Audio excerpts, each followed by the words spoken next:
அடிக்கிற வெயிலுக்கு காஸ்ட்யூமாக பார்த்தீங்களாங்க, இன்னும் அலர்ஜி சுத்தமாக சரியாகலைங்க. வேறு வழியில் எப்படி தான் பண்ணி ஆகணும் போல இருக்குது. வாங்க இன்றைக்கி சூப்பரான டிப்ஸ் சொல்கிறேங்க. நம்ம தோட்டத்தில் வந்து இந்த முருங்கை செடி வச்சுங்க 2 வருஷம் ஆகுது. பாட்டில் தான் வச்சுருக்குறோங்களா, கீழே வந்து வேறு ஸ்ப்ரெட் ஆகிறதுக்கு இடமே இல்லைங்க. அதனால் கொஞ்சமாக தான் முருங்கீரை வந்துட்டு இருக்குது.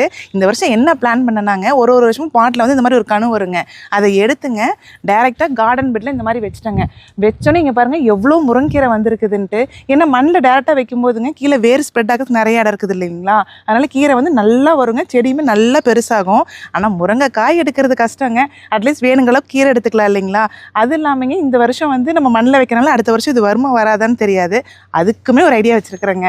வருஷம் நமக்கு வந்து பார்த்திங்கன்னா இந்த பாட்லேயே ஒரு கணு வருது இல்லைங்களா. ஆல்ரெடி இப்போ ஒரு செடி வச்சுட்டோம், இந்த வருஷம் அது வரல அப்படின்னா இந்த வின்டரில் எகைன் அடுத்த வருஷத்துக்கு இந்த செடி வச்சுக்கலாங்க. வச்சுட்டு அடுத்த வருஷத்துக்கு இன்னொரு கணு வரும் இல்லைங்களா, அதை எடுத்து பண்ணிக்கலாம். இப்படி ரொட்டேஷன்லேயே வைக்கிறனால வேணுங்களவுக்கு முருங்கீரை ஆயிடுதுங்க நமக்கு.